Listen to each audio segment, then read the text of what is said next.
India is one of the fastest growing economies in the world. Ours is the first generation that believes that in our lifetime, India could be a developed nation.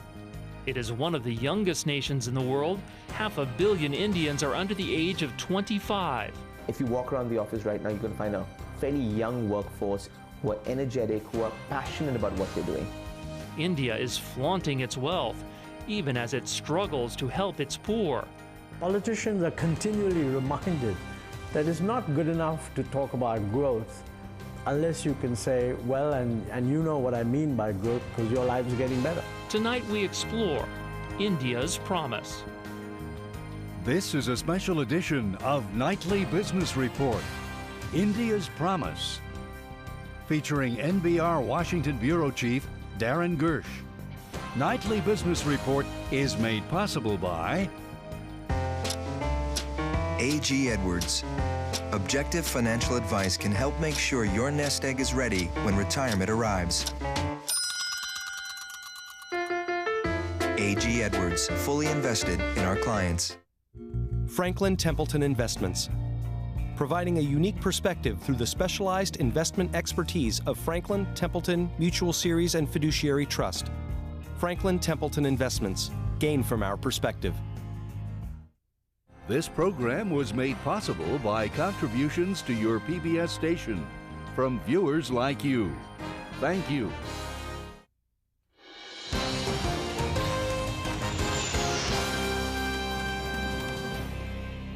Good evening, everyone. I'm standing at the Taj Mahal, one of India's most enduring landmarks. Its construction was the fulfillment of a promise by an emperor to his dying wife. Now, more than 300 years later, India is ready to construct a more promising economic future. Tonight, we explore India's promise, its hopes to become one of this century's economic superpowers. These are the new landmarks of India, an expensive suburb of Mumbai, an upscale shopping mall in Delhi, a software park in Bangalore. Driving this growth are the new emperors of the Indian economy, a rising generation of entrepreneurs.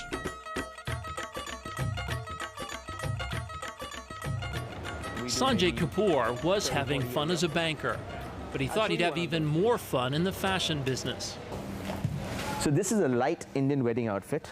This is what the girl wears, like a skirt. And that's like a stole that she wears over it and a bikini top.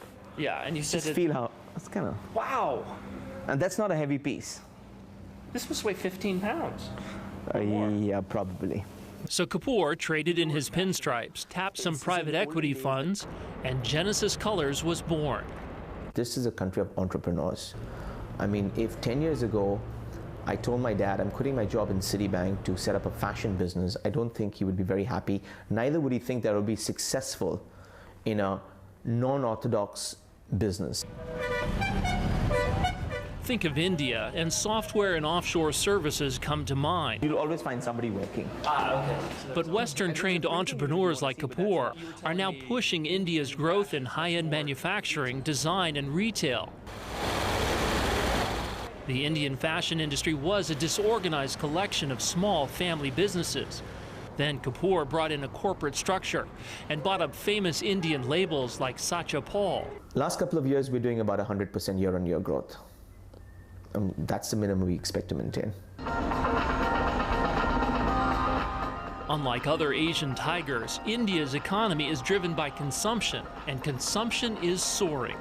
50 million Indians are considered middle class, earning between $4,000 and $20,000 a year. And salaries in IT and offshore business services are rising at double-digit rates. That's bad news for employers who complain about skill shortages and rising costs.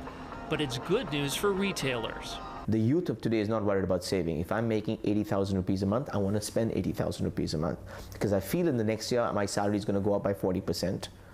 And so, hey, why save? There's always a future ahead of you. There is a consuming class which is out there spending, wanting to look good, wanting to feel good, which is what I call the feel-good factor. Indians want to feel good about their homes too, and rising incomes have set off a nationwide building boom. Real estate investment fund managers like S. Srinivasan say financial deregulation has helped unlock a new market. The entire offshoring industry and the services industry in general has now created a vast pool of white-collar employees who are bankable. So do present your American Express card as the most favored mode of payment. And young. More than half of India's population is under the age of 24. Soon, India will be the most populous nation in the world. Now, for perhaps the first time, that's seen as a strength. As the rest of the world ages, the world's workforce will be in India. We use a very modern print, but traditional work on a modern style. At Genesis Colors, the new Indian economy and the new Indian workforce come together seamlessly. If you walk around the office right now, you're going to find a fairly young workforce in their late 20s who are energetic, who are passionate about what they're doing. Okay, because they feel there's a sense of ownership in what they're doing, which is great, which is what I think this country needs. Of course, there are many other things India needs to thrive, and here's where the growth story frays. Corruption is rising. Government reforms are excruciatingly slow. Entrepreneurs like Kapoor must provide their own electricity and water. Infrastructure bottlenecks are pushing up inflation, sparking concerns the economy is overheating. A land rush for prime retail space has driven up rents, putting margins under pressure. Skeptics say these are all reasons growth in India will come down from a blistering 9% a year to a more sustainable 7%. What is clear, say business leaders like Microsoft India Chairman Ravi Venkatesan, is that India will be transformed. I think ours is the first generation that believes that in our lifetime, India could be a developed nation. Okay? That sense of possibility wasn't there 5 years and 10 years ago. And that's because I think for the first time there's confidence, there's pride, as Indian institutions have become globally successful. So people believe we can do it. This final garment that gets made will probably sell for $10,000. Sanjay Kapoor is certainly not lacking in ambition.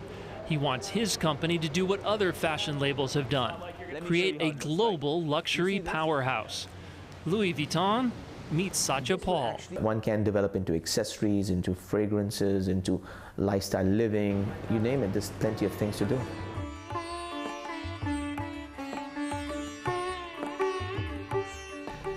Information technology services is one of the most remarkable triumphs of Indian entrepreneurship. And the man who has done the most to promote India's promise in a wired world is Nandan Nilekani, co-founder of Infosys. From its campus in Bangalore, Infosys designs and delivers IT services to companies around the world. After building Infosys into a global competitor, Nilekani will step down as CEO in June. What do you see coming up for Infosys in the next 5 years? What services are you most excited about that Infosys might provide?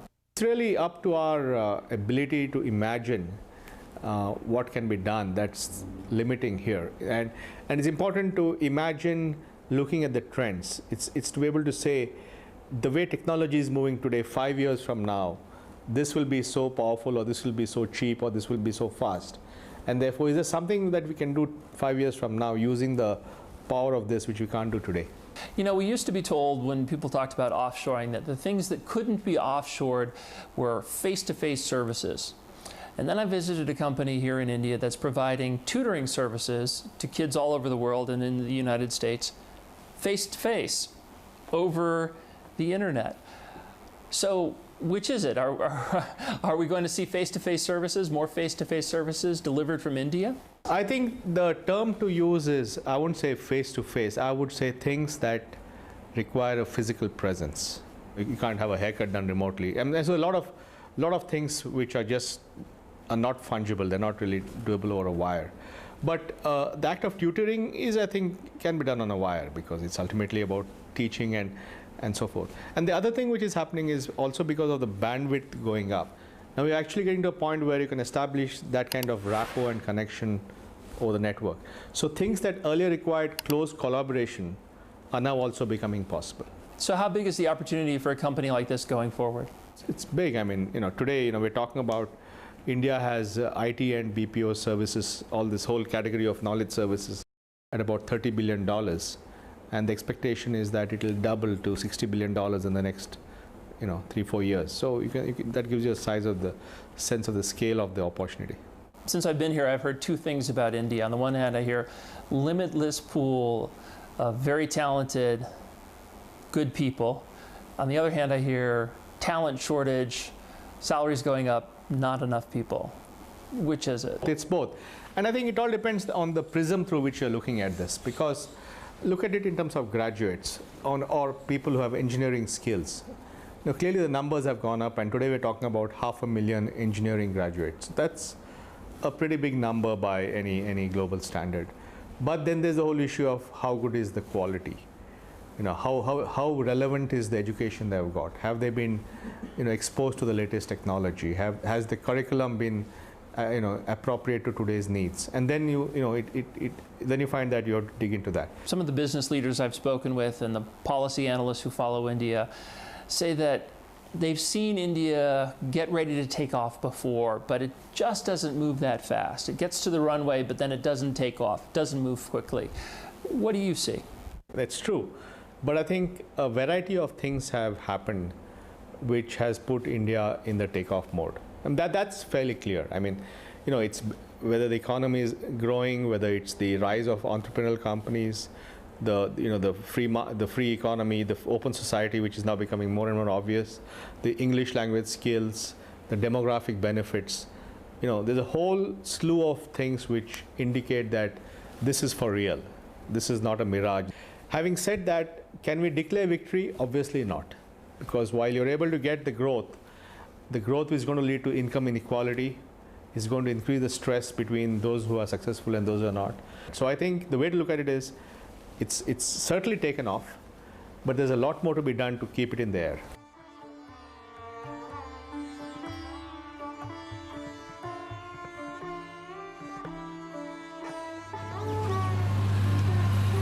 As the India of gleaming office parks takes off, the other India worries it is being left behind.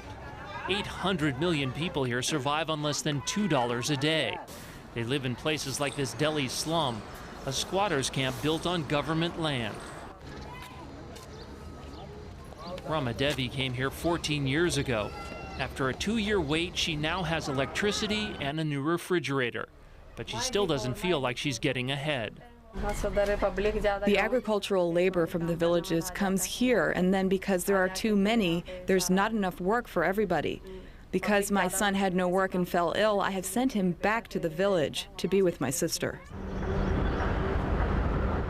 Employment is growing in IT and software services, but those are skilled jobs, out of reach of the vast majority of the 14 million Indians who enter the workforce every year. The poor people we spoke with also complain prices for basic goods are rising. This man says the price of limes has doubled in the last year, but not his income. Nothing is happening for the poor man. What's happening for the poor man? The growing inequality has helped fuel a violent Maoist insurgency across the heartland of India. It is the most dramatic sign of economic discontent. But there are others. This man says the people he knows aren't being helped by the call center jobs sprouting up around Delhi. It's only the rich people who are benefiting. Every morning these people go to work. Some of these are employed, some are not employed. Rich people exact a lot of work from these poor people, but they don't pay them sufficient money.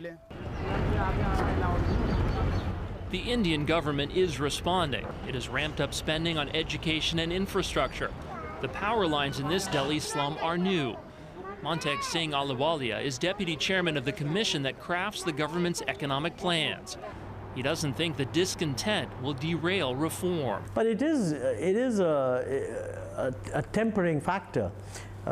Politicians are continually reminded that it's not good enough to talk about growth unless you can say, well, and you know what I mean by growth because your life is getting better. Life is getting better for many in this Mumbai slum. The government is encouraging developers to buy land to build high-rises here. Displaced slum dwellers get new apartments on the lower floors.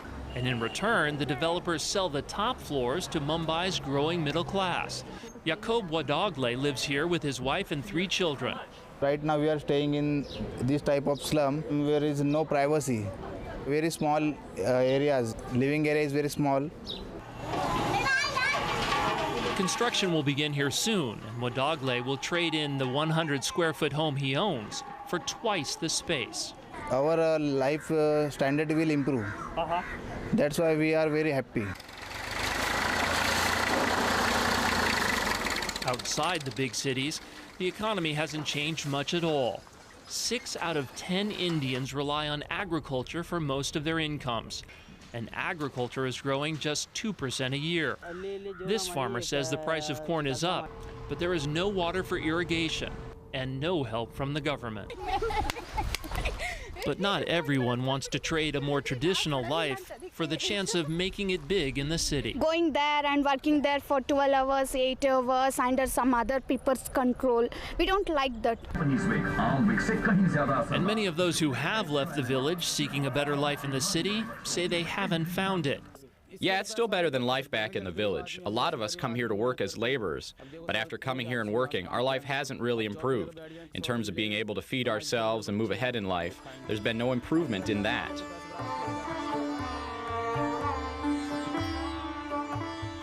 The Indian government believes the lives of the poor are getting better. And as economic growth accelerates, millions will climb the ladder from poverty to the emerging middle class.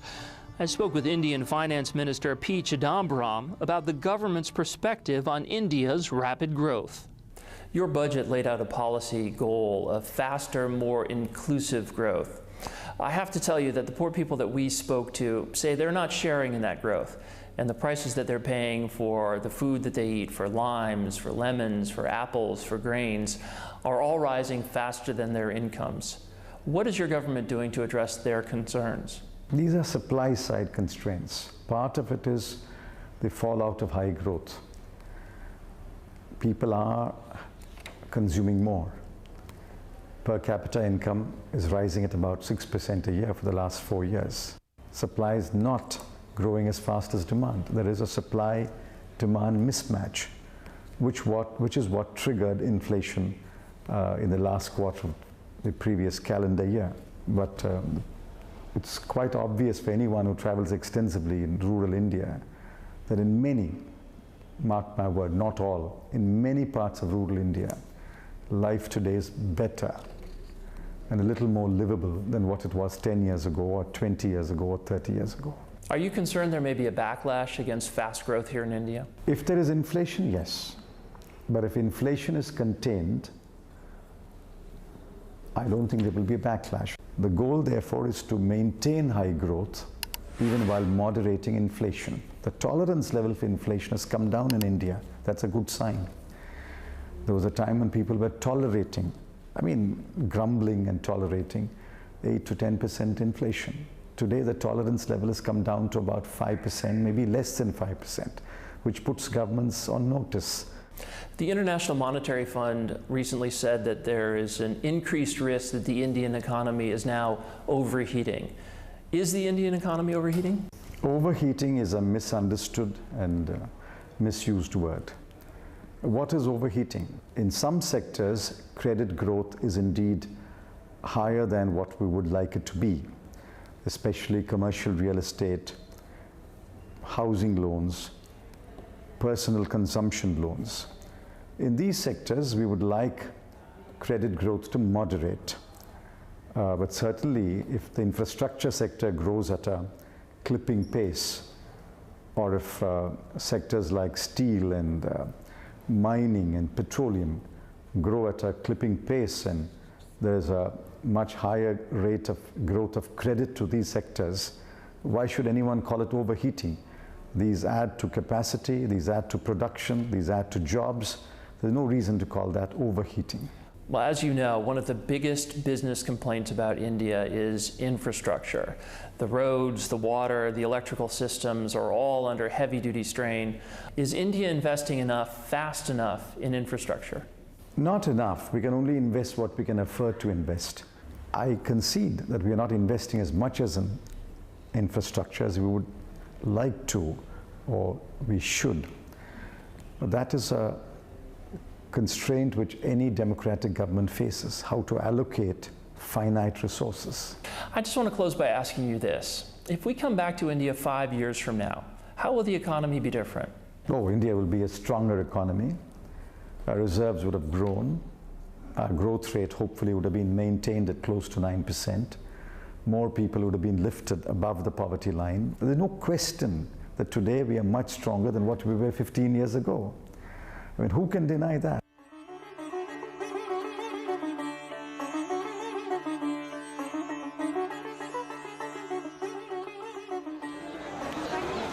For centuries, India and China enjoyed roughly the same standard of living. They share a rich entrepreneurial heritage, interrupted first by colonialism and later by socialist central planning. Economist Surjit Bala says there is a natural comparison between the only two countries in the world with more than 1 billion people.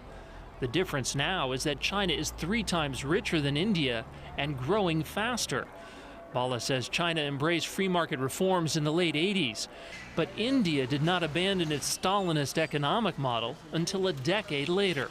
We were just as bad as them, or just as good as them, depending on your point of view, in terms of economic freedom. We didn't have any. I mean, we were one of the most controlled economies, and indeed today, even today, we are more controlled than China. Comparing India and China can be a touchy subject. India is proud of its democratic traditions and belief in the rule of law. Even if it slows down development, the poorest slum dweller can still hold up the most massive project by taking the case to court. Indian Commerce Minister Kamal Nath says that is India's strength.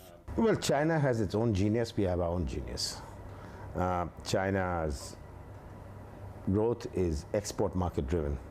Our growth is domestic market driven. So they're two different models. Really, you can't compare it. We are a market economy. We are a democracy. China is not. So they're two different models altogether. And I really never make these comparisons. I never say it's India versus China. It's India and China. India's growth is also driven by world-class, homegrown entrepreneurs. Its stock market is open and transparent, the banking system stronger than China's, and India's companies are used to the pressure of public shareholders. China's economy is still largely state-controlled, fueled by an undervalued exchange rate. I believe what China has done unilaterally on its exchange rate is basically the cause of the global imbalances problem, and it's stealing growth from other developing countries. Still, there is no denying China has done a much better job on infrastructure. Its highway network is 7 times larger than India's, driven by the decisions of a single centralized government. Political infighting and bureaucracy are legendary in the Indian government. The legal system moves at a snail's pace. Economist Arvind Subramanian says the Indian government is in a race between rot and regeneration, and it's not clear which will win. In the long run, you cannot have a market economy functioning unless these basic functions that public institutions perform, like protection of property rights, sanctity of contract, all these have to be maintained for a market economy to flourish. Some analysts argue even India's schools are falling behind China's when it comes to preparing a skilled workforce. Subramanian says top employers like Infosys are forced to pay average wage hikes of 14% a year because they can't keep up with demand. On the one hand, we've been growing based on skilled labor, but on the other hand, this pool of skilled labor is not as unlimited in supply as people think it is. Subramanian believes the slow pace of government reform will limit India's growth to around 7% a year, which would still make it a major economic power in just a few decades. But Surjit Bala believes India's young population will allow the country to grow even faster, while China slows down due to international pressure on Beijing to rein in its trade surplus. Indian growth rate is likely to exceed China's growth rate by 2010, the latest. So in other words, looking forward, what China's been through, India is basically China with about a 5 to 10 year lag.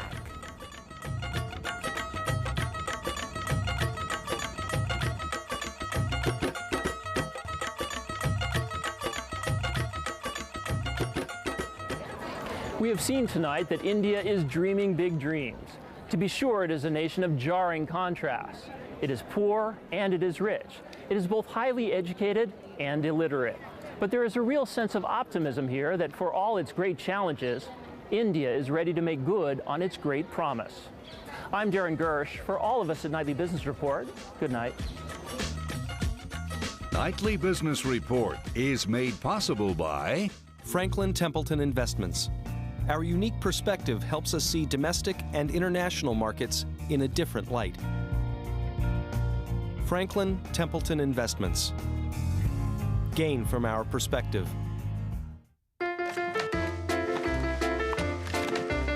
A.G. Edwards. Objective financial advice can help you build a better nest egg. A.G. Edwards, fully invested in our clients. This program was made possible by contributions to your PBS station from viewers like you. Thank you.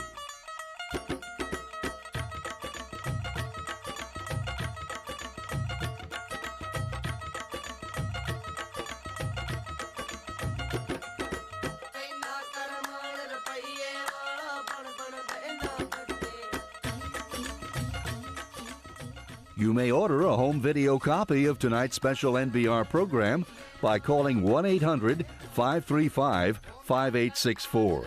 Please specify the DVD or VHS format.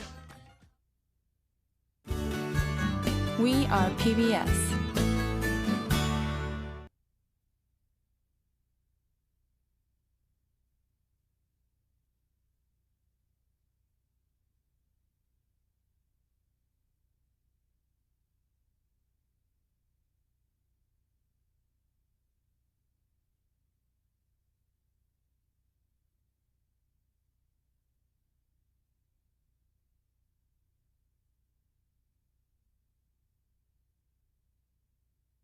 Citibank to set up a fashion business, I don't think he would be very happy. Neither would he think that it would be successful in a non-orthodox business. Think of India, and software and offshore services come to mind. You'll always find somebody working. But Western-trained entrepreneurs like Kapoor are now pushing India's growth in high-end manufacturing, design, and retail. The Indian fashion industry was a disorganized collection of small family businesses.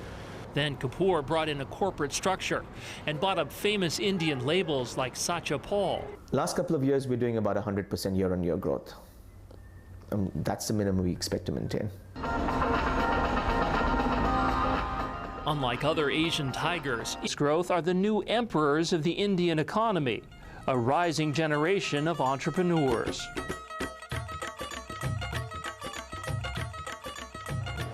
Sanjay Kapoor was having fun as a banker, but he thought he'd have even more fun in the fashion business. So this is a light Indian wedding outfit. This is what the girl wears, like a skirt. And that's like a stole that she wears over it and a bikini top. Yeah, and you said just feel how, it's kind of... Wow! And that's not a heavy piece. This must weigh 15 pounds. Yeah, probably. So Kapoor traded in his pinstripes, tapped some private equity funds, and Genesis Colors was born. This is a country of entrepreneurs. I mean, if 10 years ago I told my dad I'm quitting my job in... This program was made possible by contributions to your PBS station from viewers like you. Thank you.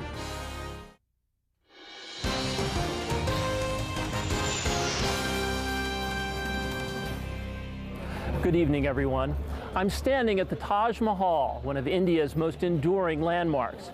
Its construction was the fulfillment of a promise by an emperor to his dying wife. Now, more than 300 years later, India is ready to construct a more promising economic future. Tonight, we explore India's promise, its hopes to become one of this century's economic superpowers. These are the new landmarks of India, an expensive suburb of Mumbai, an upscale shopping mall in Delhi, a software park in Bangalore. Driving this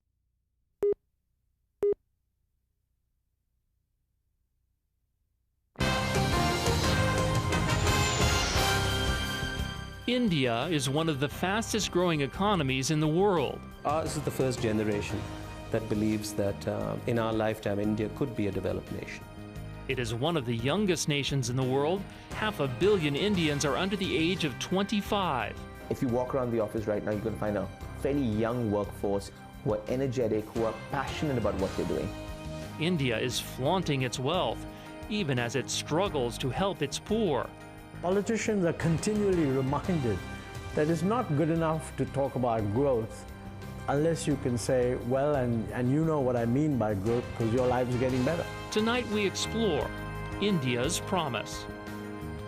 This is a special edition of Nightly Business Report, India's Promise, featuring NBR Washington Bureau Chief Darren Gersh. Nightly Business Report is made possible by A.G. Edwards. Objective financial advice can help make sure your nest egg is ready when retirement arrives. A.G. Edwards, fully invested in our clients.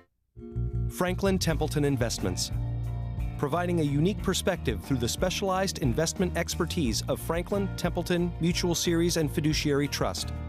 Franklin Templeton Investments, gain from our perspective.